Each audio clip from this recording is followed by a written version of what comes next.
Ok ជំរាបសួរអ្នកទាំងអស់គ្នាវិលជួបគ្នាជាថ្មីម្ដងទៀតហើយថ្ងៃនេះយើងជួបគ្នាជាថ្មីជាមួយនឹងវីដេអូថ្មីស្ដីពីគន្លឹះក្នុងការប្រើប្រាស់ទូរស័ព្ទដៃពិសេសទូរស័ព្ទដៃប្រភេទ iPhone នឹងឯងអូខេតោះអញ្ចឹងដើម្បីកុំឲ្យខាតពេលតើថ្ងៃនេះខ្ញុំនឹងមានអ្វីដើម្បីយកមកចែកជូនអ្នកនរគ្នាបានជាគន្លឹះក្នុងការប្រើប្រាស់ទូរស័ព្ទដៃរបស់យើងនោះក៏សូមរីករាយតាមដានទស្សនាជាមួយនឹងការបង្ហាញរបស់ខ្ញុំដូចតទៅបាទអញ្ចឹងថ្ងៃនេះខ្ញុំនឹងធ្វើការបង្ហាញអ្នកនរគ្នាអំពីរបៀបដែលយើងអាចធ្វើការកំណត់នៅមុខងារដែលមាននៅលើ AssistiveTouch's របស់ទូរស័ព្ទ iPhone របស់យើងឲ្យមានលក្ខណៈប្លែកពីមុនឬក៏ងាយស្រួលប្រើជាងមុនឬក៏យកមនុយណាដែលយើងចង់ប្រើដែលសំខាន់ហ្នឹងយកមកដាក់នៅពីមុខឬក៏នៅ interface របស់ទូរស័ព្ទដៃប្រភេទ iPhone របស់យើងតែម្ដងអូខេតោះឧទាហរណ៍ដូចជាអ្នកទាំងអស់គ្នាបានឃើញស្រាប់ហើយកន្លែងនេះខ្ញុំបានដាក់វាជា screenshot បាទដាក់វាជា screenshot ដល់ពេលដែលយើងចុចទៅវាអាចធ្វើការថត screenshot របស់យើងបានភ្លាមដោយមិនចាំបាច់ប្រើ shortcut ចុច lock screen ហើយនឹង home button ទេអូខេ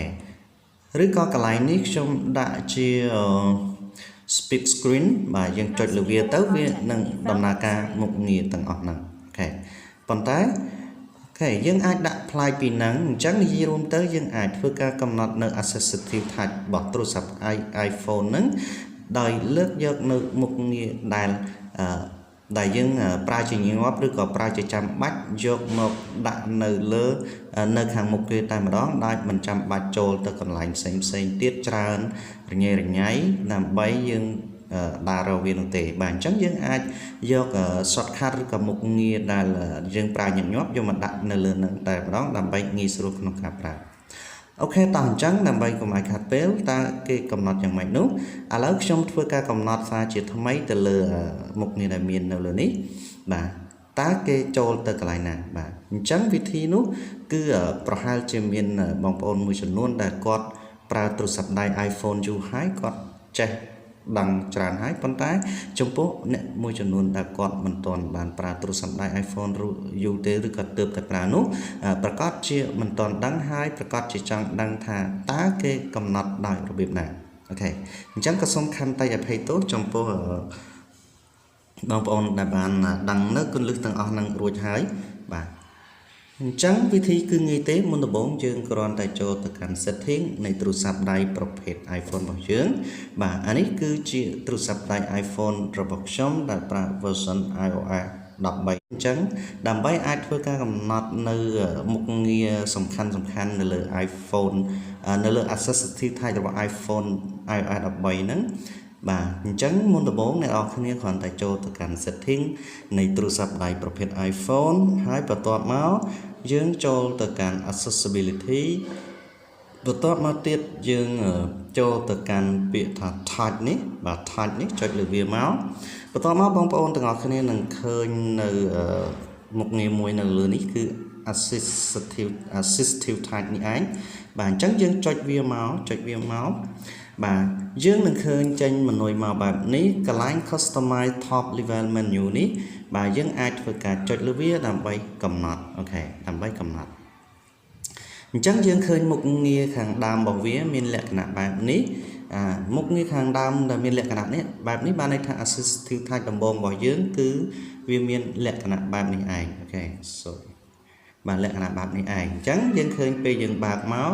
វាចេញលក្ខណៈម៉នុយដូចគ្នាអូខេឥឡូវខ្ញុំចង់ដូរនៅប៊ូតុងទាំងអស់ហ្នឹងដែលដាក់មុខងារសំខាន់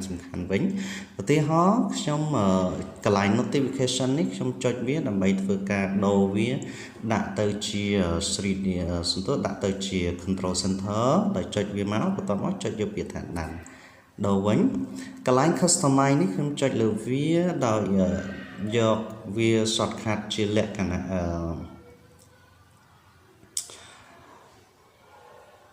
volume up វិញអូខេយើងចុចវាមកហើយបន្តមកចុចវាថាដាន់កន្លែងខាង device នេះខ្ញុំយកវាដាក់ជា volume down អញ្ចឹងណា